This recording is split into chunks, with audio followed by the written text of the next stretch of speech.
Bonsoir, chers auditrices et chers auditeurs de la radio Bakami. Nous sommes aujourd'hui à la veille d'un pont. Je ne sais pas pour ceux qui le savent. En Angleterre, on ne fête pas le 1er mai, fête des travailleurs reconnus pour avoir donné des droits aux travailleurs.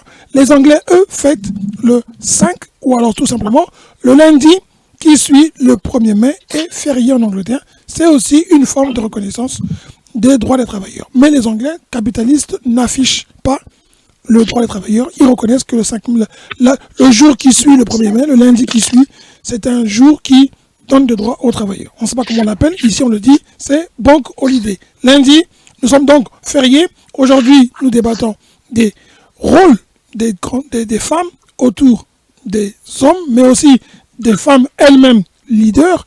Quels sont leurs rôles dans la société? Quel est leur rôle autour du pouvoir et autour de la société? Qu'est-ce qu'elles font? Comment se passe leur journée, plutôt comment elles apportent les changements dans nos pays, ou plutôt partout où elles sont. On va en parler. Nous sommes aujourd'hui en compagnie de 2 dames qui seront accompagnées de 3 messieurs. Nous commencerons par Madame Miaka, Madame Sabine Miaka, bonsoir. Bonsoir Monsieur Caius, bonsoir à tous les co-débatteurs, bonsoir à la reine, à la seule reine, Madame Opou, bonsoir à tous les auditeurs et auditrices de la radio Bakambi. Merci beaucoup, Mme Miaka. Vous avez cité Mme Opou Eugénie, qui est la reine, se définit comme toi. Mme Opou, vous serez la deuxième débattrice qui va nous dire ce que vous pensez des rôles des femmes, ou du moins quel rôle elles devraient jouer. Mme Opou, bonsoir. Bonsoir Caius. Bonsoir les 3G. Au plaisir de nous retrouver. Bonsoir ma petite sœur Sabine. C'est un plaisir de se retrouver ce soir. On souhaiterait vraiment que ce que nous allons apporter va apporter aussi des connaissances à ceux qui nous écoutent.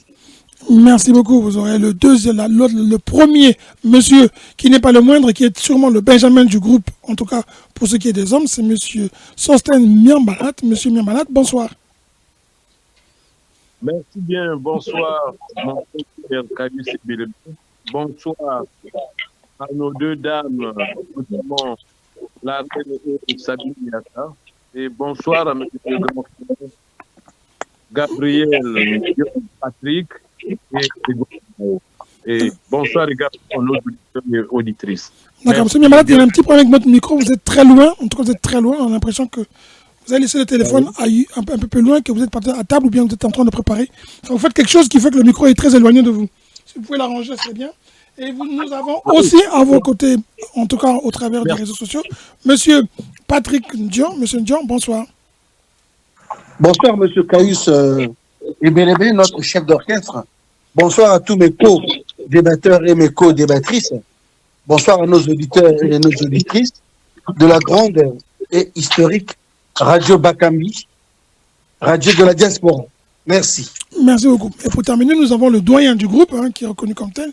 Il est à la fois doyen parce qu'il a, comme on dit, soufflé plus de bougies que nous, mais il est aussi doyen parce qu'il est parmi le premier qui a cru à ce projet, qui est venu. On s'appelait à l'époque Diaspora Web Radio. On est passé de Diaspora Web Radio à Bakambi. Bakambi a été enregistré en 2021, mais nous avons commencé, Monsieur Ndian, je ne sais pas si vous vous rappelez, mais votre émission a commencé, qu'on avait fait avec vous, c'était juin 2020. Nous fêterons cet anniversaire, je vous le promets, on fera tout pour qu'en juin, nous fêtions l'anniversaire de la radio qui fera ses 5 ans et en votre compagnie. Nous allons donc présenter Monsieur Gaïno Grégoire. Bonsoir. Bonsoir, merci Caius de cette présentation. Doyen de l'émission, doyen en âge et doyen aussi en parole, on va le dire. Là, je rigole. Merci bien les auditeurs. Je salue d'abord mes co-débatteurs et les co-débattrices qui vont défendre chèrement leur position ce soir. Et je pense que les femmes qui vont nous écouter seront attentives à ce que ces 2 grandes dames vont dire pour nous contredire ou pour nous débattre ou pour nous chamailler aussi. Et je souhaite bienvenue à tous les auditeurs, surtout prenez soin de vous et écoutez-nous. On débat. Merci à vous. Merci. Je le rappelle, vous êtes sur la radio Bakambi. Nous sommes aujourd'hui, si je ne me trompe pas, le 2 mai 2025. Ça va très vite. C'est pratiquement la moitié de l'année. Pratiquement la moitié de l'année. Et on va commencer par les femmes. On va commencer par la plus aînée, on va dire, hein, Madame Opou. Vous allez essayer de nous aider. On va prendre des cas particuliers, hein, nouveaux et anciens. Cas particulier, vous avez un exemple. Kagame qui, lui, attaque la RDC. Tshisekedi qui, lui, défend la RDC. Nous avons le président Goïta qui, lui, change et interdit les partis. Je vous dis pourquoi je dis ça. Puis, vous avez de l'autre côté des présidents comme M. Ouattara qui font qu'aucun candidat qui, on va dire, de poids ne soit candidat. Et puis, vous avez les pays occidentaux, Trump, qui sème la pagaille au niveau économique. La question que je vous pose pour que ça puisse planter le drapeau, le décor, quel est, à votre avis, le rôle de ces épouses-là? On ne va pas seulement parler d'elle, hein, en tant que première dame, on va aussi parler de celles qui ont été présidentes comme Ellen Johnson qui était présidente du Libéria, mais il y a d'autres femmes hein, en politique et en économie. Madame Lagarde, un bel exemple, il y en a d'autres. Vous-même, vous êtes aussi une femme active. Sabine, dans son rôle de ce qu'elle fait dans le social, quel est, à votre avis, l'impact et la place que les femmes ont ou n'ont pas dans la société? Merci pour la question. Hein. C'est vrai que il est très très difficile de parler de ces femmes-là, même si elles sont à côté des hommes, qu'on appelle des premières dames, puisqu'on dit souvent aux côtés d'un grand homme, il y a toujours une grande dame. Je suppose qu'aux côtés de leurs époux, elles jouent un rôle, c'est tout à fait normal. Mais nous ne saurons parler de ce qu'elles font et comment elles agissent. Mais s'il y a quelque chose que je pouvais dire par rapport à ces femmes-là, c'est que ces femmes, en tant que grandes dames, elles devraient effectivement se rapprocher, prendre, comment on appelle ça déjà, prendre les choses en main sans pour autant prendre la place de celui qui est là et essayer d'apporter leurs conseils avisés. Alors, exemple, si Mme Kagame dit à M. Kagame, arrête d'attaquer la RDC, est-ce que vous pensez qu'il va écouter? Ce n'est pas question d'écouter. Personne n'écoute, je suis une femme. Ce n'est pas parce que le grand homme qui est à côté de moi m'aurait conseillé que je vais faire ce qu'il me dit. Je vais sûrement entendre, mais je ferai comme moi, je sens que les choses devraient se faire. Donc, ce n'est pas parce que les femmes auront parlé ou auront conseillé que celui qui est à côté va exécuter. Parce qu'en fait, surtout dans le domaine politique, il y a beaucoup de pesanteurs. Il y a beaucoup de pesanteurs. Et souvent, et ça c'est quelque chose, je ne suis pas là-bas, mais j'essaie un peu d'imaginer, souvent on va écarter un peu la femme. Pourquoi? Parce qu'on va dire que la femme a le cœur à gauche. Elle est émotionnelle. On va trouver toujours des mots pour pouvoir faire comprendre que elle voit les choses effectivement selon la vision de la femme et le fait qu'elle soit première éducatrice de l'enfant, elle souhaiterait seulement aller vers la paix, bien sûr. Non, c'est pas ce que l'on demande aux hommes quand on est première dame. Et puis quand on occupe nous-mêmes les fonctions, oui, nous sommes en capacité de prendre des résolutions qu'il faut selon aussi notre manière de faire, mais il faut toujours se dire qu'il y a des pesanteurs en politique qui feront que les choses ne se feront pas totalement comme on l'aurait imaginé. Mais on va jouer le coup, on va jouer le tout pour le tout. On va avancer. D'accord. Madame Pou, on revient vers vous. On va essayer de respecter chacun les 2 minutes pour qu'on aille très vite dans nos émissions. On va prendre Madame Miaka, c'est dans l'ordre des femmes. On va prendre Madame Miaka pour vous. On est encore en train de commencer, comme on dit, dans une dissertation. C'est l'introduction, hein, c'est pas encore le débat. Dans l'introduction, il y a cette question. Quand vous voyez des enfants qui meurent de faim, qui ont des bancs d'école, qui sont dans des classes serrées, vous avez 70, 100, 120 enfants dans une classe qui normalement a la capacité parfois de 50, on est 2 fois le double. Ces enfants-là, ils se demandent, mais que font les femmes auprès de leur mari? Une femme dont le mari est ministre de l'Éducation nationale, qu'est-ce qu'elle dit à son mari? Ou comment on ne voit pas la touche sociale féminine dans le bonheur de certaines personnes dans certains pays? Merci, M. Caius. Bon, il faut dire que la femme, depuis toujours, a ce statut d'être celle qui doit rester à la maison pour s'occuper de tout ce qui est l'intérieur de la maison, et que les occupations qui ramèneraient de l'argent, qui nécessiteraient aller parler dehors, aller faire des activités à l'extérieur de la maison, ne sont que des responsabilités, du moins des capacités ou des compétences d'un homme. La femme a été très longtemps à ce stade de stigmatisation, à ce poste-là. Elle a été reléguée à ce poste-là pendant de nombreuses années. Il faut remarquer aussi, il faut rappeler que en 14-18, quand il y a eu la guerre et que les hommes ont été appelés au front, les femmes ont dû prendre la place des hommes à leur travail. Et à partir de là, on a dû remarquer que la femme, elle aussi, pouvait non seulement assumer son rôle de femme à la maison, notamment s'occuper des enfants, de son mari, du ménage et tout ce que vous voulez, et aussi travailler, tenir un travail en dehors de sa maison. Donc, pendant longtemps, la femme a été reléguée à un poste, à un niveau de ménage. Mais les femmes aujourd'hui, quand on prend tous les combats qu'il y a eu, en passant notre femme dont je ne citerai pas tout le nom, les Simone Veil, il y a pas mal de noms qui ont lutté pour inscrire la femme dans En Côte d'Ivoire, on parle de Gbagbo qui a quand même marqué, il y a Madame Willy Mandela qui a marqué l'histoire, il y a Madame comment on l'appelle, Grâce l'épouse de Machel. Sirleaf, là, qui est la première femme à être présidente de la République au Ghana. Voilà. Et de plus en plus, on remarque que la femme essaie, tant bien que mal, de pouvoir jouer ce rôle-là, de pouvoir s'infiltrer dans ce milieu qui n'était pas destiné à elle depuis la nuit des temps. Et donc, on voit des femmes qui arrivent à se battre. Le combat n'est pas encore gagné parce que on demande aujourd'hui de la parité dans des administrations, notamment en France.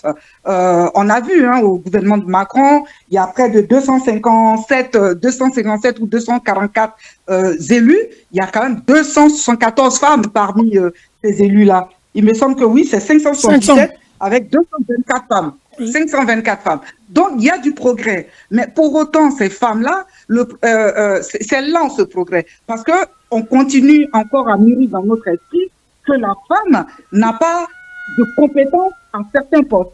Et on continue encore à prendre la femme, à diminuer les acquis de la femme, ce qu'elle pourrait mériter à juste valeur.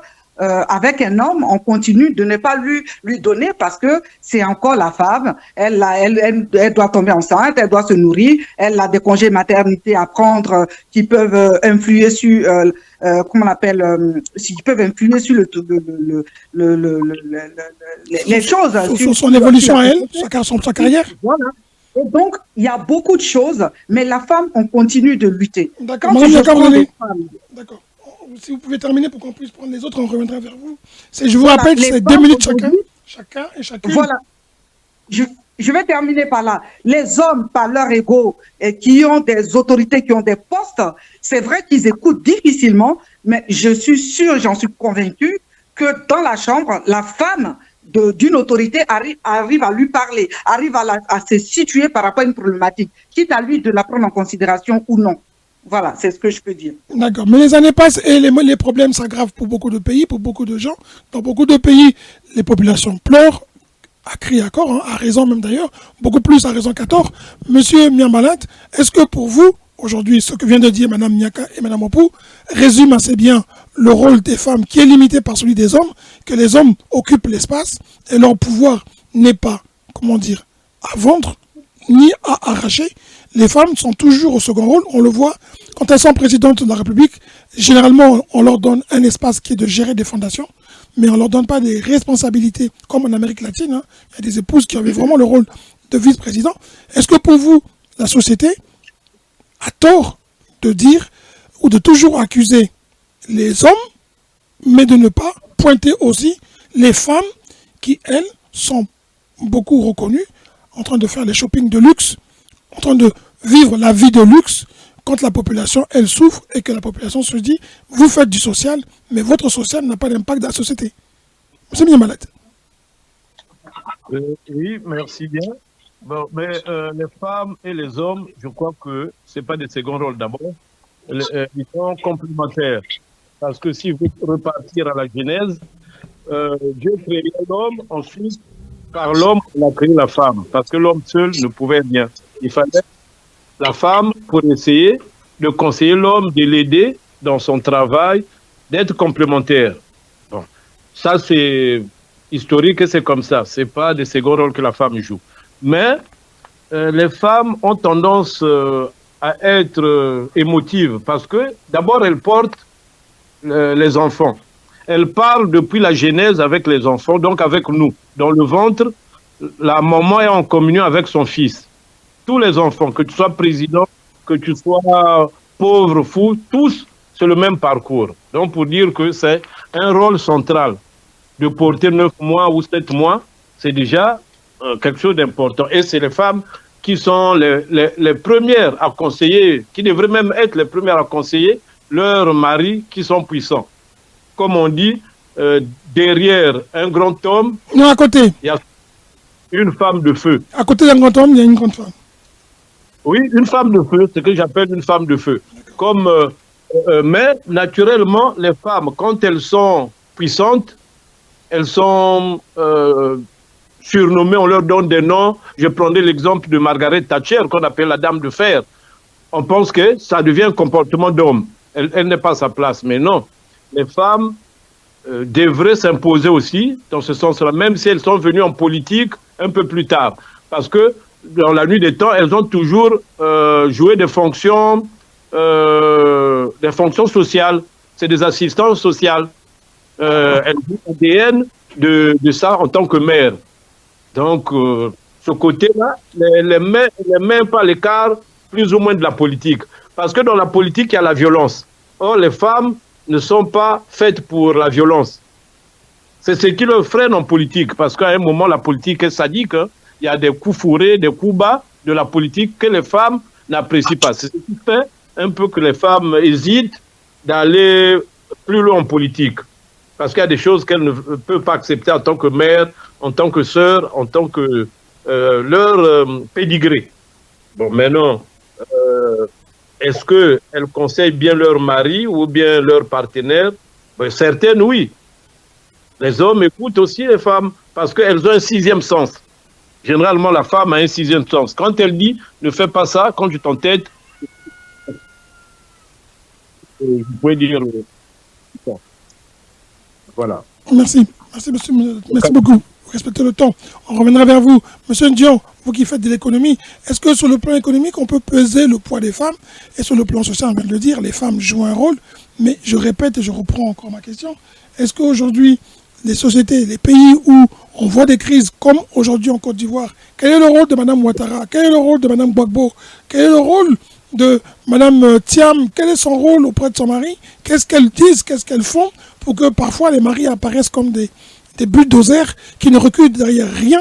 Est-ce que, parce qu'on a souvent l'impression, et souvent on le dit, les hommes qui veulent conquérir ou qui veulent être vus dans la société, c'est généralement parce qu'ils veulent montrer leur virilité, notamment auprès de leur épouse ou de leur partenaire. C'est de montrer à leur femme. Et quand on a de l'argent, c'est parce qu'on est heureux de voir sa femme dépenser de l'argent, d'être belle au travers de sa puissance. Est-ce que là, la complicité ou le rôle de la femme, la société peut le mesurer? Ou la mesurer, je ne sais pas comment le dire. Oui, mais je pense que le poids de la femme en général, il est connu, hein, dans le monde entier. Personne ne peut contredire, personne ne peut ignorer le rôle et l'importance de la femme dans la société humaine. Première éducatrice de la société, la femme a le rôle le plus important dans l'éducation de l'homme. Par contre, ici, nous allons stigmatiser exceptionnellement, pour des raisons d'analyse et de débat, que les premières dames ou les dames qui ont pour époux des maris qui sont des hommes politiques. Des gens influents. Les premières dames, des gens influents aussi. Oui, tout à fait. Il y a des dames qui sont mariées aux hommes politiques, mariées aux sénateurs, aux députés, mariées aux présidents des républiques qui font de la politique. Il y a aussi des femmes qui ne font pas de la politique. Elles ont un rôle parfois actif, parfois un rôle un peu passif. Mais dans les deux cas, la femme est toujours très, très, très importante parce que auprès d'un homme politique. comme vous l'avez dit tout à l'heure, hein, c'est une sagesse qui est devenue mondiale, universelle, qu'à côté d'un grand homme politique, un grand homme d'État, il y a toujours une femme qui est là à côté. C'est pas un mensonge. C'est de la vérité. Ensuite, il y a des grandes femmes qui ont porté l'étendard national de leur pays respectif très très très haut, hein, dans toutes les grandes démocraties du monde. Hein. Si on prend le pays dans lequel vous êtes là-bas, Monsieur Kayus Ebelebe, Madame Margaret Thatcher, son histoire ne se fait plus. Hein. Tout le monde sait qu'elle était une dame de fer, elle était une dame qui était comme un homme, puisque sa voix portée, elle est restée très très très longtemps même au pouvoir en tant que première ministre britannique. Ensuite, tu as des grandes institutions internationales comme le FMI, le Fonds monétaire international, comme la Banque mondiale, comme la BCI, la Banque centrale européenne, où il y a la française qui est là, qui est une grande femme avec une grande influence. Maintenant, les hommes politiques, M. Kayus, c'est là où je vais chuter, les présidents des républiques. Certains présidents écoutent, hein, mais certains présidents n'écoutent pas les conseils de leurs femmes. Elles font à leur tête parce que les intérêts politiques, les intérêts économiques, les intérêts financiers qui sont en jeu sont que certains hommes politiques n'écoutent pas le conseil de leurs femmes. Hein. Ensuite, il y a des problèmes où les femmes peuvent apporter leur contribution, leur point de vue. Il y a des problèmes où parfois les femmes ne peuvent pas. Si vous prenez la première dame américaine, l'épouse de M.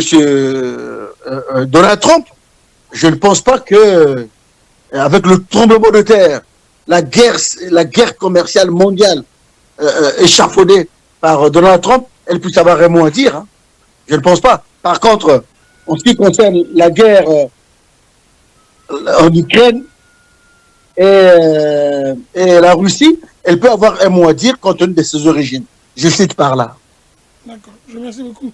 Quand on parle des grandes dames en Afrique, on peut citer des femmes des ministres, des femmes des hommes politiques, mais on ne cite très peu ces grandes dames qui, elles, font des fortunes. On en a au Nigeria, on en a aussi dans d'autres pays.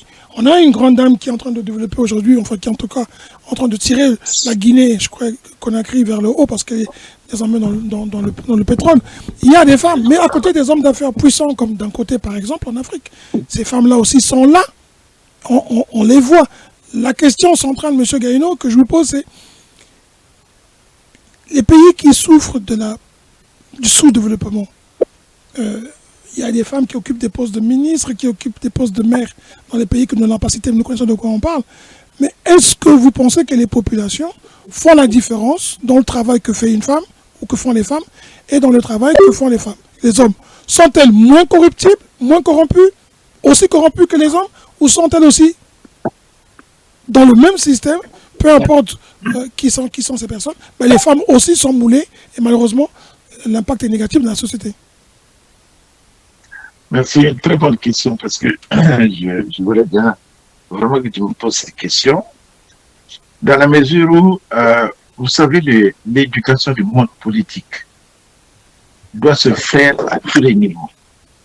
Et aussi bien femmes qu'hommes, on reçoit la même éducation.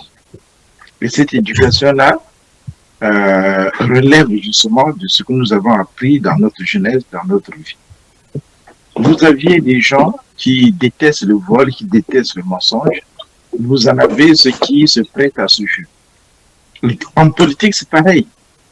Vous avez des femmes que vous nommez, mais tant qu'il manque dans nos pays comme le système de contrôle, le système de ceci, de cela, tout le monde agit de la même manière, femme comme homme. Femme comme homme. Détourner devient un principe de valeur. Et lorsque les valeurs sont inversées, tout le monde agit de la même manière. Donc, pour moi, je crois que tout relève de comment fonctionne votre pays. Est-ce qu'il y a des systèmes de contrôle? Est-ce que vous avez une assemblée qui est capable de dire oui, non, on mène des enquêtes, on donne les résultats, celui-ci est sanctionné? Ça ne l'est pas. Mais quand vous êtes dans un pays où il y a le laxisme, où on laisse tout faire, effectivement, vous allez voir que tous les hommes, toutes les femmes, vous pouvez mettre une femme à la tête de l'État, ou enfin, vous pouvez la nommer ministre, vous pouvez la nommer dans n'importe quelle société. Elle va agir de la même manière. que l'homme. On est tous des hommes, en fait. On est tous des humains, voilà, avec la même mentalité. Maintenant, la manière d'agir peut varier, comme entre les hommes, comme entre les femmes. Vous voyez? Donc, pour moi, il n'y a pas de différence entre le comportement. La différence qui existe, c'est comment fonctionne l'État, comment fonctionne ce pays. La différence existe entre le fonctionnement d'un pays qui met en place des structures de contrôle, qui met en place la manière, comment travailler, comment respecter les lois, et comment, si on n'applique pas la loi, comment les sanctionner. Voilà, voilà la grande différence. M. Gaïno, quand vous dites que ça n'y a pas de différence et qu'on ne fait pas la différence, je vous donne deux noms. On va me dire que c'est des noms que je prends par hasard, mais j'ai pris par hasard en faisant des recherches. Josephine Baker, Winnie Mandela, Rosa Parks, qui s'est battue parce qu'elle a refusé de céder au chantage raciste de quitter la place dans le bus. Vous avez Madame Ellen Johnson au Libéria. Ces femmes-là ont marqué l'histoire, elles ont changé l'histoire, le cours de l'histoire. Elles ont démontré que les femmes pouvaient être à l'origine des grands bouleversements dans le monde. Est-ce que pour vous... Tout à fait. Oui. Allez-y. Est-ce que pour vous, ces femmes-là sont uniques et que les autres femmes ne peuvent pas prendre exemple parce qu'elles se rendent compte que, allez, il y a un système d'hommes en place, une espèce de caste des hommes, et qu'aller contre le système serait difficile. Est-ce que, on va dire, comme disent les Congolais un peu terre à terre, vous n'avez pas des hommes qui, eux, conquièrent le pouvoir parce qu'ils veulent quelque part un peu, je ne sais pas si je me trompe, mais dans la Bible, il y a un roi qui demande à une dame, dis-moi ce que tu veux. Elle demande la tête d'un serviteur de Dieu parce que le roi veut l'avoir comme épouse. Est-ce que les femmes se rendent compte que se battre pour certaines, c'est pas la peine, parler à son mari, c'est pas la peine. Le mieux, c'est de se contenter de ce qu'on lui donne et d'être riche, d'être heureuse, d'être elle, faire le bonheur de ses enfants. Rosa Parks, Winnie Mandela, Josephine Baker, toutes de différentes professions, est-ce qu'elles se sont limitées à leurs propres intérêts? Elles ont marqué l'histoire. Pourquoi pas les autres? Oui, tout à fait, M. Keus. Vous citez des exemples qui sont tout à fait particuliers.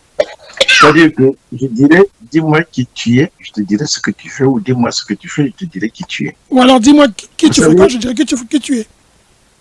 Voilà. Parce que il y a des gens qui sont engagés pour une cause, femmes ou hommes, engagés pour une cause. Et ces gens qui sont engagés, là, vous avez cité les femmes qui étaient très engagées, vous avez aussi Myriam Makeba, que vous connaissez très bien. Des gens qui luttent pour une cause, sont convaincus pour une cause. Vous savez que Nelson Mandela, vous voulez le libérer. Vous savez la première question qu'il a dit? Il a dit, vous voulez que je vienne avec vous aux États-Unis? Eh bien, prenez-moi tous les Noirs sud-africains. Vous les amenez aux États-Unis, je serai le dernier à rentrer dans l'avion pour les suivre. Donc, il y a des gens qui luttent pour une cause. Rosanne, toutes ces femmes que tu as citées là, sont des femmes qui ont lutté pour une cause comme l'homme. Moi, je ne trouve pas la différence. C'est l'engagement personnel, c'est la cause qui vous détermine votre engagement. Et voilà. Maintenant, à côté de ça, parce que le débat a commencé par les femmes, qui sont les femmes des présidentes, ce qu'on appelle les premières dames. Des leaders, oui. Des leaders, oui. Voilà. C'est des termes qui ne se définissent même pas que ce soit des premières dames. Ça ne veut rien dire tout à fait. Or, aujourd'hui, on trouve que chez nous, les premières dames, les maris leur affirment carrément un comportement d'homme politique. On a vu, moi je vais vous citer un exemple au Congo, on a vu la femme du président arriver escortée. Non, monsieur, c'est une méconnaissance vraiment de ce qu'on appelle la déontologie du pouvoir. La femme du président n'a jamais été élue. Elle ne peut pas être escortée. Elle vient avec son mari. Pour sa sécurité, monsieur Gaïno. Non, on n'exporte pas. En France, on le voit très bien. Pas, monsieur. On escorte. Monsieur Caïus, renseignez-vous. Monsieur Gaïno. Monsieur Caïus, renseignez-vous. Vous avez vu que ce soit Madame Macron, vous allez aux États-Unis, vous ne verrez jamais une route barrée parce que Madame, oui, merci bien, mais vous avez suscité la discussion. Vous ne verrez jamais Madame Macron se déplacer ici, la route est barrée. vous ne verrez jamais Madame Trump se déplacer, la route est barrée. Vous ne verrez jamais escorter. Jamais. Renseignez-vous.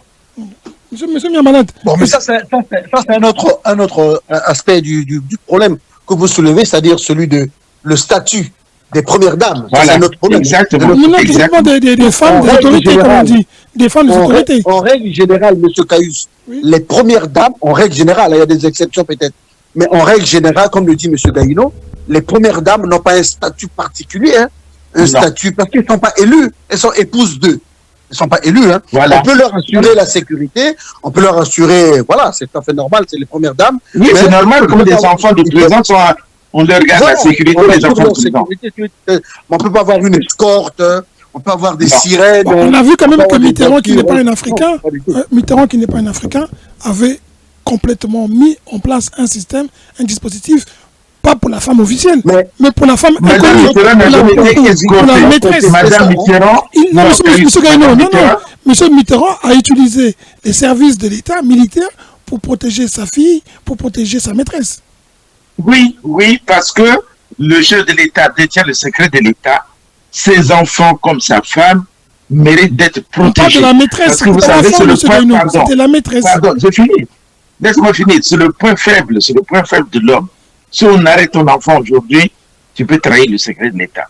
On arrête ta femme, donc ces gens-là ont besoin d'une protection. C'est tout. Donc la première dame a le droit d'être protégée. Alors, monsieur Miamalade, quand on écoute ça, on revient, on essaye de comprendre, on essaye de se dire, prenons des cas comme le Congo-Brazzaville, où on se dit, bon, il y a des dames qui occupent des fonctions, il y a des femmes, on a la femme qui est maire de Pointe-Noire, et on voit les citoyens se lever et dire, mais c'est pas possible. Comment la ville n'a pas changé? Il y avait un monsieur avant, il y en a eu deux, monsieur Viodo, après il y a eu, j'oublie le deuxième, c'était qui? Ça n'a pas changé grand-chose.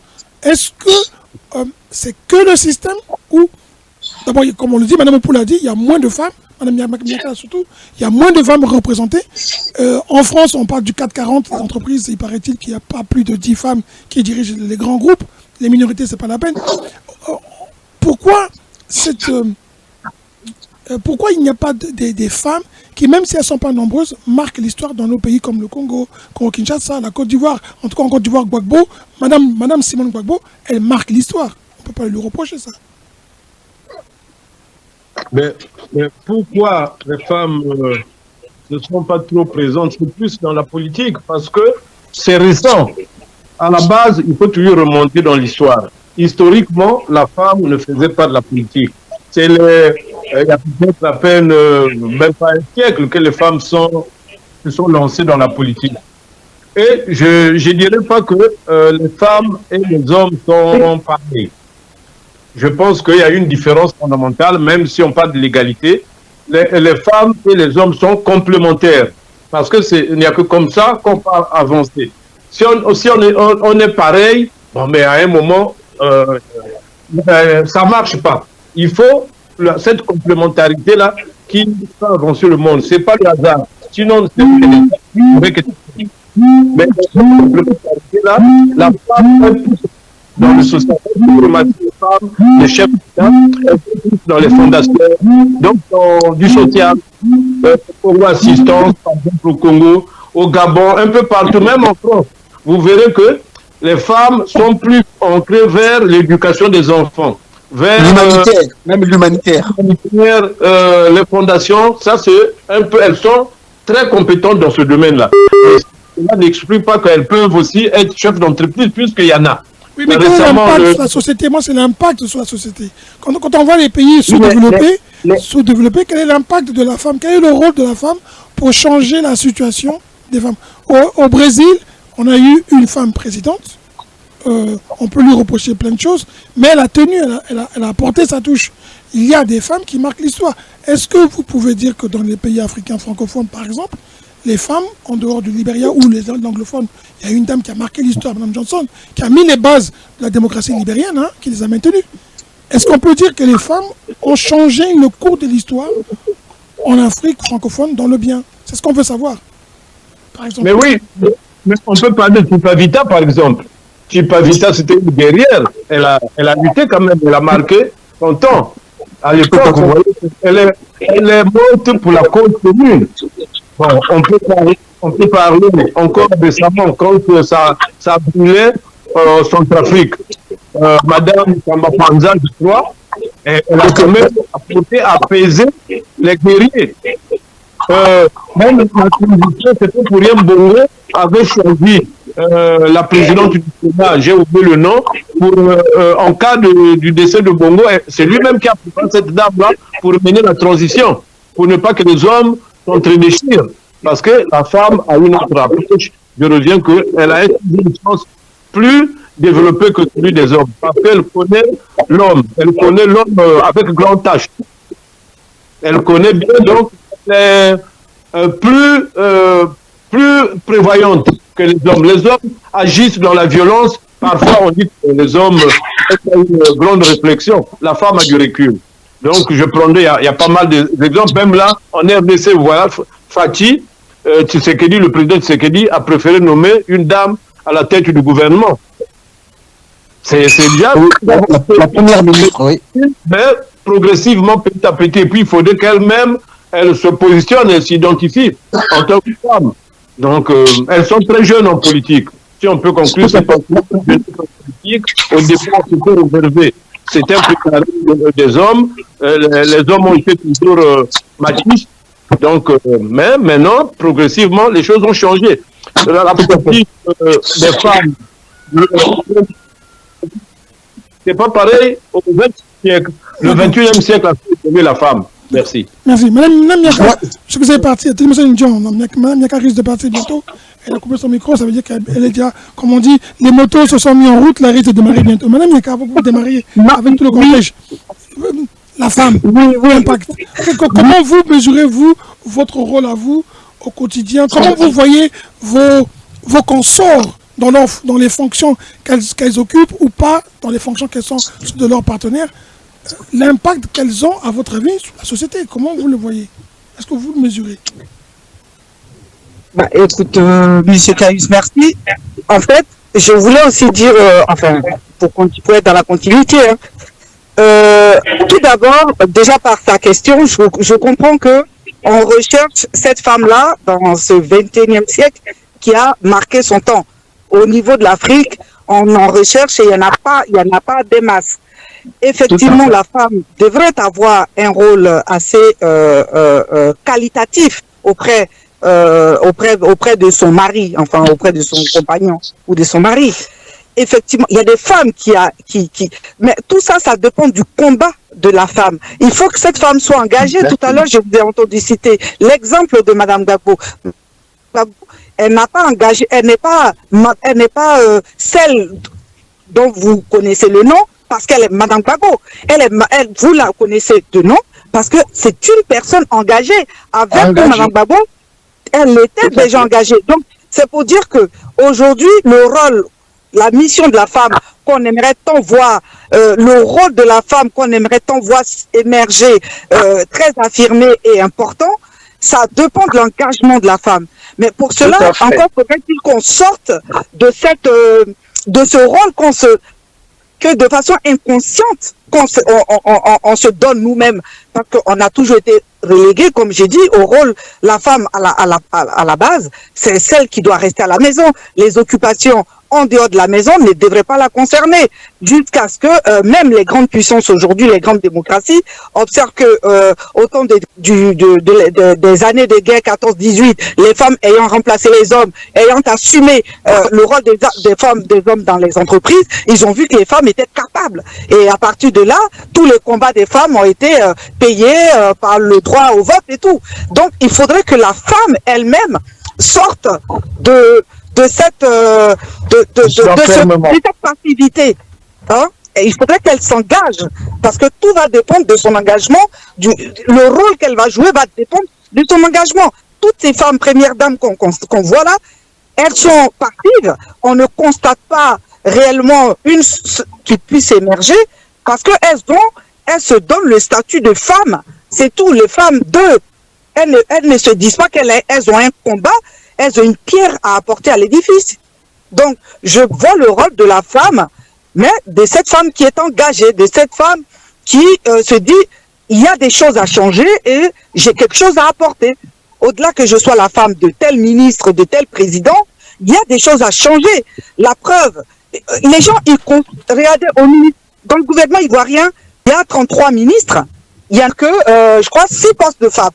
Et si vous voyez les postes d'intérêt qui nous sont confiés, on revient toujours, cohésion machin, ministère de l'enfant, ministre de l'alphabétisation, c'est-à-dire que on leur confie des ministères qui doivent, il faudrait qu'on ait la matrice féminine pour pouvoir les diriger. Donc c'est à la femme de s'engager. C'est à la femme aujourd'hui de ça qu'elle a un rôle à part entière. Au lieu qu'elle soit une femme, elle est un individu, elle est une sœur, elle est une mère, elle est un être humain qui doit apporter. Donc voilà comment je vois le rôle de la femme. Moi, je voulais ajouter, pardon, M. Kaye, si vous me permettez, parce qu'elle a dit des choses qui m'intéressent, je rajoute tout simplement un mot. Qu'en politique, c'est l'engagement personnel d'abord qui compte. Ce n'est pas parce qu'on viendra vous piocher dans la société, dans votre milieu parce que vous êtes la fille. Dans la société. Oui, je dis, ce n'est pas parce qu'on viendra vous piocher parce que vous êtes la fille d'un tel ou je ne sais pas moi, ou la femme d'un tel, que si on vous nomme, vous allez vous déterminer, montrer vos capacités. Ce n'est pas ça. En politique, l'engagement personnel, elle veut le dire, Madame Sadi l'avait dit, engagement personnel. Madame Balbo est un exemple. Donc, ce n'est parce que tu es la femme d'un président que forcément tu peux défendre. Tu n'as pas d'idée à défendre si tu n'as jamais été engagé dans la politique. Nous avons je vais citer un exemple. La reine que nous avions, Madame Opou, elle s'est engagée pour une cause. Et elle travaille pour cette cause-là. Mais il y en a combien qui s'engagent comme elle? Mais demain matin, si elle devient là, elle s'est engagée.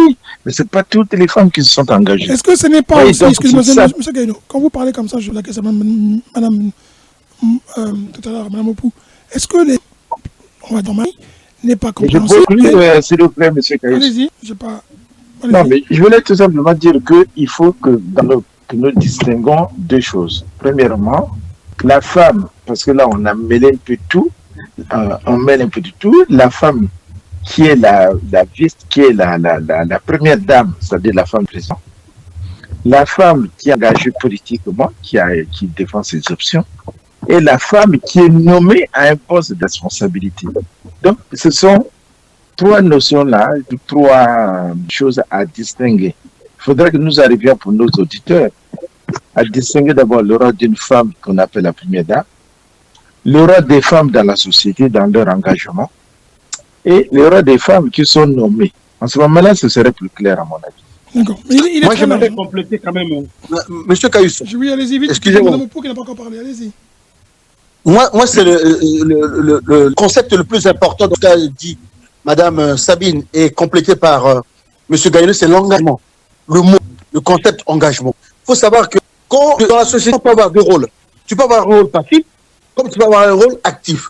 Mais toute femme qui est engagée, quel que soit le domaine, si elle a une formation professionnelle, une éducation de base, elle a un idéal, eh bien, quand elle s'engage de façon active, et quand elle est engagée de façon active, en tout cas, elle se fait un nom. Dans tous les domaines, dans tous les domaines, le domaine politique, vous avez cité le cas de Madame Bago, oui, parce qu'elle a une formation politique de base, un engagement de base déjà, donc à côté de l'homme politique, eh bien, ça l'a propulsé. Mais on peut prendre sur le plan religieux, sur le plan de la recherche de l'indépendance d'un pays, on a en Angola Madame Kipavita. Madame Kipavita, une femme religieuse qui a combattu le colon portugais jusqu'à ce qu'elle ait accepté d'être brûlée vive sur la place publique. Sur le plan religieux, on peut prendre l'exemple du prophète Simon Kimbangu, son épouse. Son mari étant mis en prison, elle a continué l'œuvre de son mari. Elle a été la première chef spirituelle de l'église kimbanguiste. Au Congo Brazzaville, on a aujourd'hui doucement des femmes qui sont en train d'occuper des postes assez régaliens quand même. Parce qu'avant, comme Madame Sabine, oui. Elles ne sont pas nommées en fonction de leur engagement, elles sont nommées en fonction de ce qu'elles sont. Oui, c'est ça Donc, on peut dire que lorsque la femme est engagée, elle a reçu une formation de base, elle a une éducation de base dans un domaine précis, elle est parfois brillante, que ce soit dans le domaine du commerce, que ce soit dans l'administration, dans le travail qu'elle fait. Si elle s'engage, elle est brillante. Mais quand elle ne s'engage pas, elle a un rôle passif, à ce moment-là, donc elle devient une femme lambda. D'accord, M. Ndiaye et M. Gaïno, et vous tous, j'ai quelque chose que j'ai retenu, mais je vais parler à Mme Opou, hein. Peut-être que je me trompe. On a l'impression que vous faites un reproche aux femmes de ne pas être engagées ou de ne pas savoir quel est leur rôle dans la société. Et vous avez l'air de minorer le rôle des hommes qui refusent aux femmes un accès au pouvoir. Il y a quand même ça qui est apparu. Je ne sais pas si je... Non, mais laissez-moi parler. Non, mais attendez, je parle à Madame Opou. On ne le minore pas. D'accord. Madame Opou, c'est Madame Opou qui va parler, vous parlerez après. Madame Opou, est-ce que vous, comme moi, n'avez pas constaté qu'on a l'impression que la femme doit se culpabiliser de ne pas essayer d'être engagée, alors qu'on a des mamans qui, avec très peu, nourrissent des enfants, se battent à un bas niveau, hein, mais c'est l'impact de la société. Elles font tourner, comme on dit, la famille. D'autres font tourner encore même les familles, plusieurs familles.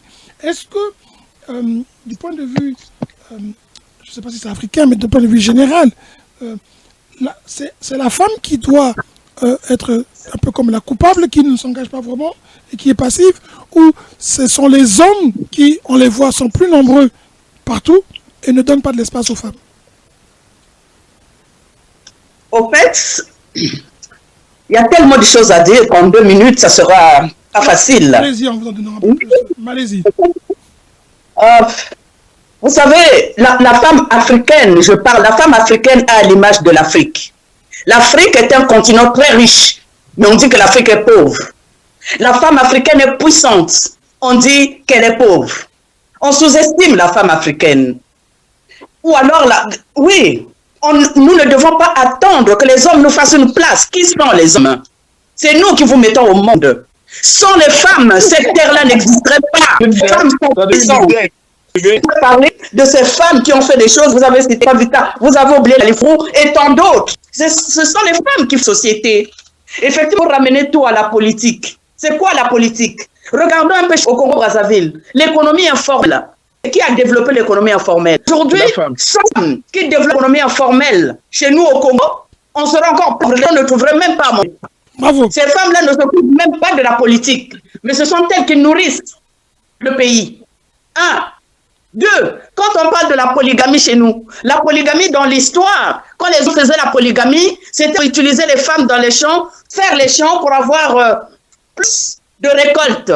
Toujours les femmes.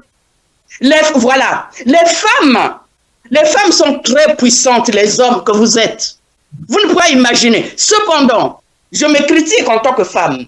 Je dis il faut que les femmes travaillent et se positionnent selon leurs compétences et s'imposent.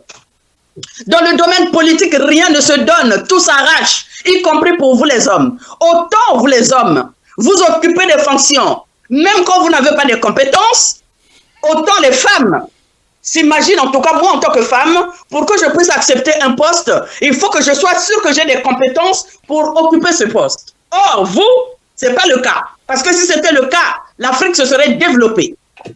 Alors, quand on ne parle pas de ces femmes, hein, la femme qui ne fait rien ou qui attend, la femme auprès des hommes, on n'est pas obligé d'être toujours auprès des hommes.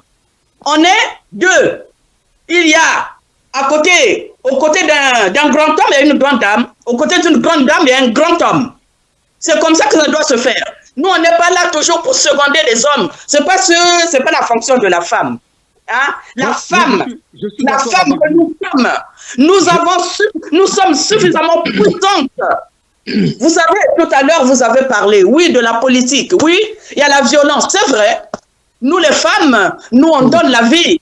Nous ne connaissons pas la violence. Seulement, il faut qu'on apprenne à éduquer nos hommes pour qu'ils ne rentrent pas dans la violence, parce que la vie, ce n'est pas la violence. Ils ont suffisamment fait la violence, ils n'ont jamais rien changé.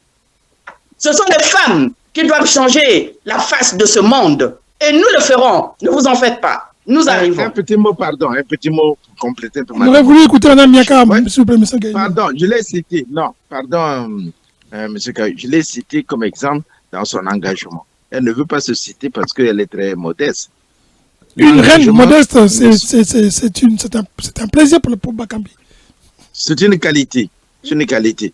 Et M. Gabriel aussi l'a dit. L'engagement, c'est la meilleure des compétences, que ce soit pour un homme ou pour une femme. Si on ne s'engage pas pour une cause, on ne peut pas mener ce combat-là. On ne force pas les gens. Merci. Madame Miaka. Moi, j'aimerais compléter quand même. Madame Yaka. Compléter Madame Opou. Moi, Madame je vais Yaka. compléter parce que je vais partir. Oui. Madame Yaka, allez-y. Oui, donc c'est juste pour dire que je suis tout à fait d'accord avec ce que Madame Opou a dit, hein, parce que la femme, c'est vraiment la genèse de la vie, hein. Donc il faut pas négliger son rôle. Quand on voit dans les pays sous-développés que nous sommes, le rôle que jouent les femmes dans l'économie informelle des pays, je vois que la femme a un très grand rôle. Mais ceci étant, quand on parle de la politique ou de partout ailleurs, même dans le rôle de l'économie informelle qu'elle joue, il faudrait un engagement qui s'exprime, un engagement qui peut défendre des valeurs, qui peut défendre des droits, un engagement qui peut améliorer même le commerce informel qu'elles font. Donc on demande à ces femmes-là, on demande à ce qu'on soit des personnes engagées, des personnes capables de dire des choses, capables de défendre des causes, notamment les causes liées à la société, les causes liées même à la vie politique, pourquoi pas. Donc effectivement, moi je vois la femme africaine ou la femme d'ailleurs, je vois la femme comme celle qui défend, comme celle qui s'engage, comme celle qui doit prendre sa place. Hein?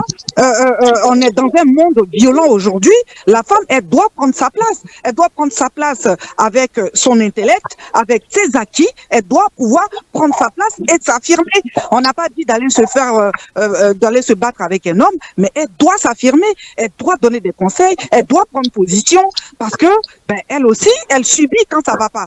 Donc, je vois la femme comme étant vraiment le cerveau du développement de ce monde, de la société que nous sommes. Ramenons la femme au centre de notre société. Voilà ce que j'avais à dire. Merci. Moi, je vais compléter Madame. Vite fait. Madame Monsieur Madame va intervenir.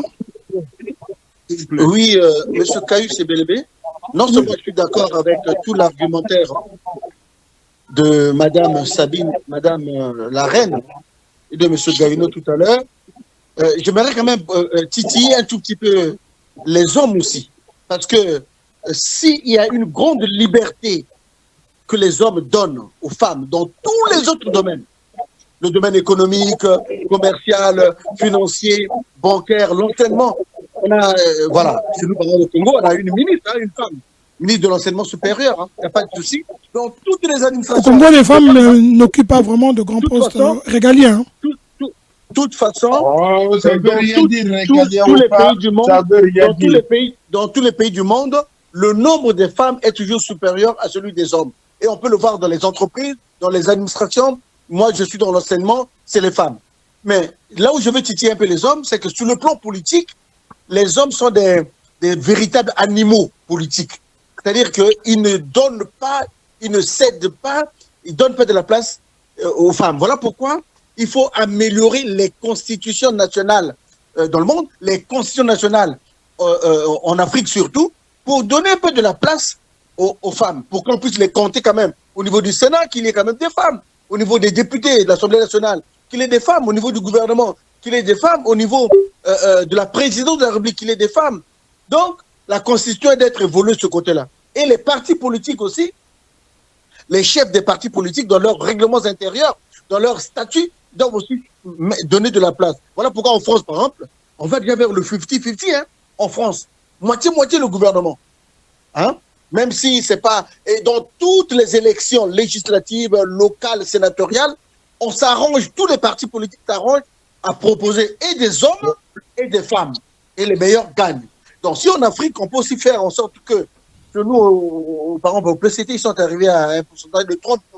Mais c'est insuffisant. Il faut qu'on aille au 50-50. Nombre de femmes présentées aussi. Voilà, je m'arrête là. Juste pour dire que ça, c'est pour appuyer le concept de l'engagement. L'engagement ne doit pas être seulement sur le plan commercial, sur le plan économique, sur le plan intellectuel, mais il doit aussi être sur le plan politique, de telle sorte que les hommes, doucement, prennent conscience de l'importance de la femme sur le plan politique et qu'ils puissent faire en sorte que les femmes aussi puissent être présentes dans toutes les formes d'élections locales, législatives, sénatoriales, présidentielles.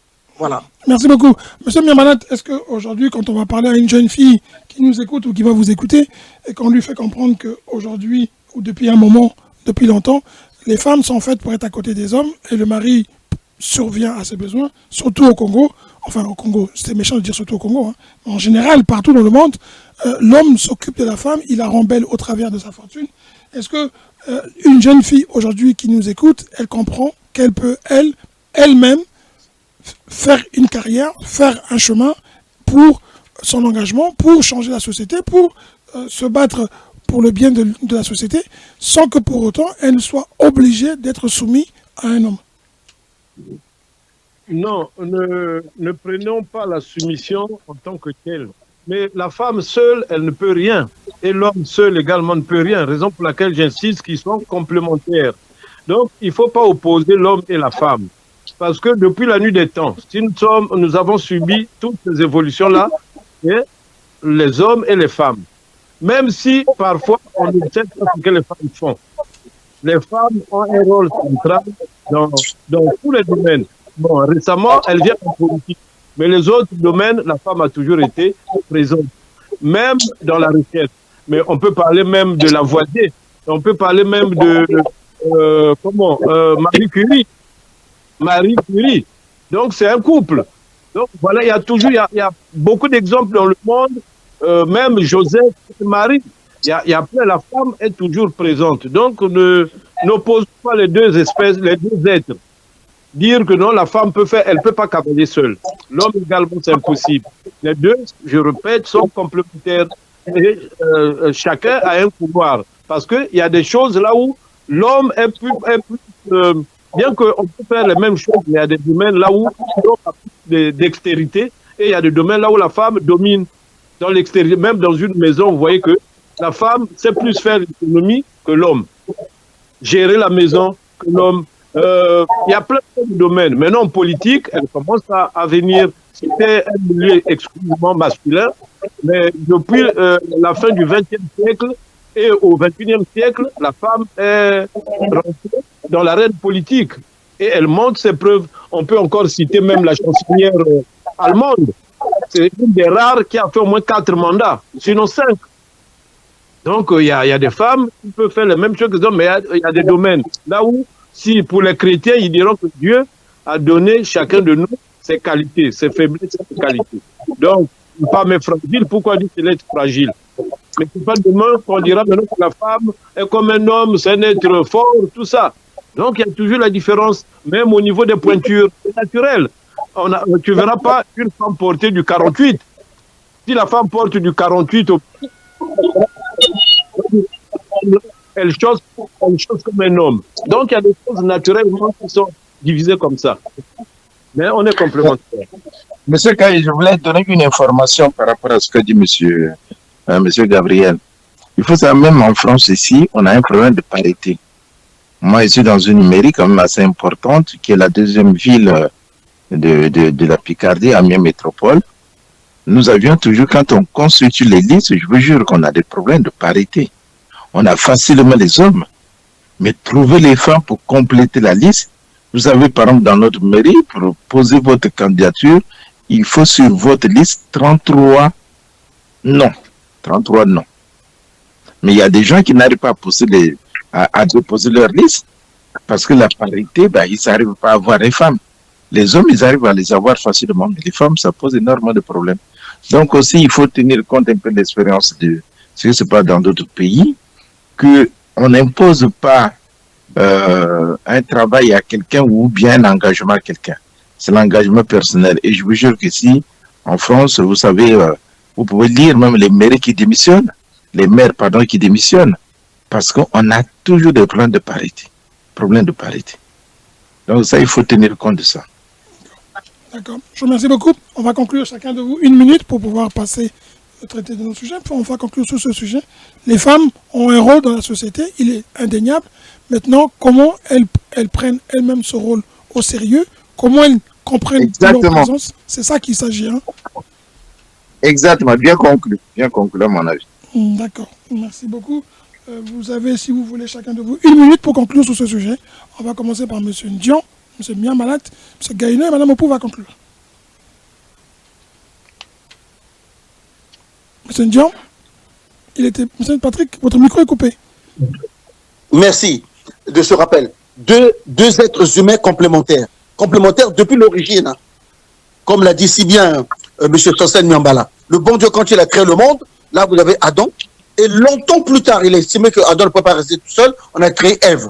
Et voilà les deux êtres qui ont multiplié et qui ont donc fait en sorte que l'humanité puisse être remplie. Donc ils sont complémentaires dès le départ. Et jusqu'à aujourd'hui, ils l'ont montré dans tous les domaines. L'un ne va pas sans l'autre. Et c'est ça l'équilibre de la société. Maintenant, moi, je vais parler seulement de l'engagement. Tu peux être une femme, tu peux être un homme, mais quand tu n'es pas engagé, bien, tout ce que tu fais est relativement passif. Mais si tu es engagé, tu travailles ton don, parce que chaque être humain a des dons donnés par le bon Dieu. Plusieurs dons, mais un seul esprit. Il y a d'autres qui sont des bons orateurs, d'autres qui sont des bons médecins, des bons ingénieurs, des bons agriculteurs, ainsi de suite. Lorsque ton métier, ton don, là, tu l'exploites bien, ça veut dire que tu as à la base un engagement qui te pousse à bien faire ton métier, là. Et bien, tu seras excellent dans ton domaine. Voilà ce que je veux dire. On a vu ça dans tous les domaines. On a donc les femmes héroïnes d'Afrique qui sont connues, comme les Ntsipavita, comme les Mouinou Marie, comme les... Mais il y en a la reine Ngalifou, des femmes héroïnes, parce qu'elles étaient engagées dans leur corps de métier, dans leur domaine de compétences. Voilà. Je peux dire qu'on peut citer pas très loin de chez nous. En tout cas, il y a Mme Niali, qui est connue pour avoir pris des positions qui ne sont pas évidentes pour les femmes au Congo. Monsieur Nyambalat, et Monsieur Gaïno et Mme Opou après. Oui, merci une fois de plus. D'emblée, je dirais que les femmes, la femme et l'homme sont les deux faces d'une même médaille. Mais cela étant, l'homme ne peut pas vivre sans femme et la femme ne peut pas vivre sans homme.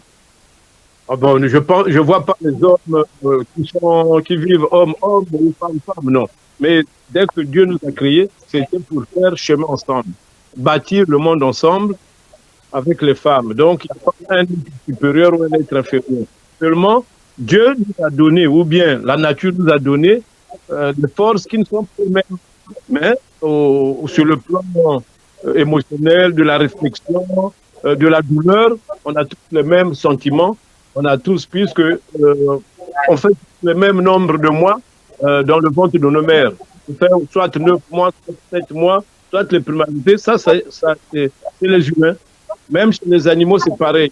L'homme a toujours une petite longueur d'avance parce que c'est Dieu qui selon les Écritures, l'homme est le chef de la famille. Une femme soumise, c'est pas en tant que telle, tu dois dire amen, amen à tout.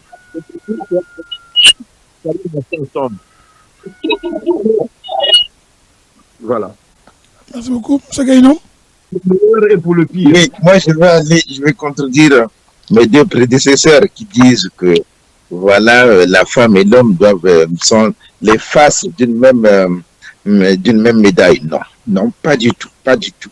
Faire chemin ensemble ne signifie pas qu'on doit avoir les mêmes pensées. On peut avoir des contradictions. Et comme a dit, la complémentarité dans la vie n'est pas non plus synonyme de l'identité de pensée. Chacun de nous a une manière de voir les choses et de concevoir. Il revient à tout un chacun d'avoir son engagement personnel, de lutter pour une cause. Et ça, ce n'est pas donné à tous. Alors, ne dites pas n'importe quoi. Il faut laisser à chacun la liberté de penser, de s'engager pour une cause. Aux femmes, nous leur demandons de s'engager pour des causes, c'est vrai. Mais quand elles s'engagent, respectons-les, donnez-leur la place qui leur convient. C'est tout. On ne peut parler ni de complémentarité, ni des gens qui ont deux femmes qui ont la même cause. Donc, c'est une erreur de dire ça. Chacun a sa pensée parce que chacun de nous est unique. Voilà. Merci beaucoup, Mme Opou. C'est vous qui êtes la femme et c'est vous qui avez le dernier mot. Merci en tout cas, merci. Quand on parle de l'homme et la femme, nous parlons de deux sexes. Moi, je suis tout à fait d'accord que nous sommes de sexes différents. Mais j'ai toujours dit que l'égalité, c'est l'égalité intellectuelle. L'égalité, nous avons l'égalité intellectuelle, autant les hommes que les femmes. Il n'y a pas de différence. Pour le reste, c'est chacun qui doit démontrer ses compétences. Par contre, ce que je demande dans notre pays, là je parle du Congo, c'est qu'il faut que à l'Assemblée, qu'il y ait la parité. Il faut qu'au Sénat, il y ait la parité. Mais il faut qu'ils choisissent les femmes selon leurs compétences. pas les affinités. Exactement. Parce qu'aujourd'hui, ce qui ne va pas chez nous, c'est que on choisit les femmes par rapport à leur affinité. Il faut que ça s'arrête. On a l'impression que les compétences n'existent pas et que les femmes ne sont pas compétentes. C'est ça qui réduit les femmes. C'est ça qui nous réduit. Il faut maintenant, nous les femmes aussi, nous devons être exigeantes pour que quelque part, on puisse aussi occuper les postes selon nos compétences. Quand on ne peut pas, on n'accepte pas les postes parce qu'il y a des affinités qui existent par-ci, par-là. Le problème, c'est qu'on est en train de comment on appelle ça déjà, hein? On est en train de rendre ces milieux comme des milieux prostitués. Qu'est-ce que la jeune fille congolaise, à quoi pense la jeune fille congolaise aujourd'hui? La jeunesse, qu'est-ce qu'elle pense? Ben, ma foi, il s'agit tout simplement d'être la femme de X, la copine de Z. Il faut être ci, il faut être ça pour obtenir un poste. Non, on ne veut pas de ça. On veut des compétences. On veut que les compétences congolaises soient présentes là où il faut pour construire notre pays. Et là, la femme congolaise donnera l'image qu'il faut à cette société. Quand je dis cela, j'en ai terminé. Je vous remercie beaucoup. Très bon débat. En tout cas, ça continuera pour ceux qui nous suivront et qui écouteront cette émission, soit la journée, soit le soir. Si c'est le soir, bonsoir. Si c'est la journée, bonne journée, bonsoir, bonjour. Sinon, bon après-midi. En tout cas, les experts et les expertes ont essayé de mettre sur la place un débat. Femmes, hommes, nous sommes tous égaux ou pas? Est-ce que chacun de nous est conscient du rôle qu'il doit jouer pour que la société évolue dans le bon sens? Remercie beaucoup, messieurs et madame. En tout cas, passez un très bon week-end. À la prochaine. Monsieur Caius. Oui. Excusez-moi, on a oublié quelque chose. Vous savez, la femme, pourquoi elle est aussi quelque part défavorisée dans les fonctions? Parce qu'elles sont souvent absentes dans les fonctions à cause des grossesses. Elles portent les enfants. Oh là là. Alors là, monsieur, qu'est-ce que c'est que ça? C'est de la discrimination, ça. Dans les entreprises privées, il y a des fonctions qu'on ne donne pas aux femmes parce qu'on dit non, elles sont souvent absentes, les grossesses, le poste sera vacant. Mais le vieux Gaïno, donc vous n'avez jamais travaillé ici? C'est un argument pour ne pas qu'elles évoluent, c'est vrai. Hein? C'est un argument utilisé contre les femmes. Mais moi, j'ai... Si, monsieur Gaïno, c'est un argument utilisé dans les plans de carrière des femmes. Monsieur Gaïno, c'est un argument utilisé pour que les femmes n'évoluent pas, ce qui est désormais discriminatoire. Mais laissez monsieur Gaïno, laissez monsieur Miambalad finir ce qu'il dit. Monsieur Gaïno, laissez monsieur Miambalad terminer, vous allez intervenir. On est en train de conclure et vous allez relancer le débat. Syndical, tu vas prendre une exception comme en mathématiques. Une minute, monsieur Miambalad, une minute. C'était un ajout. S'il vous plaît, une minute. En majorité, il y a beaucoup qui ne peuvent pas parce qu'il y a des arrêts de grossesse. Elles sont les 9 mois là. Arrêt de travail. D'accord, on a compris le sujet. Mais là, ce n'était pas le débat. Monsieur Gaïno, juste 30 secondes. J'ai dit. Non, je vais tout simplement dire. Non, ce n'est pas le débat. S'il vous plaît, conclure, s'il vous plaît. Comment on conclut? Madame Angela Merkel s'est engagée en politique, chacun s'engage. Moi, je connais, par exemple, une dame qui s'était engagée en musique, qui voyait que la grossesse allait l'handicaper, elle n'a pas pris de grossesse. Donc, c'est un engagement. Non, mais M. Gaïno, ce que dit M. Miambalad, c'est que c'est un argument utilisé contre les carrières des femmes, c'est vrai ça? Parce qu'il faut prendre des lois. Regardez ça en France. Je vais vous citer un exemple.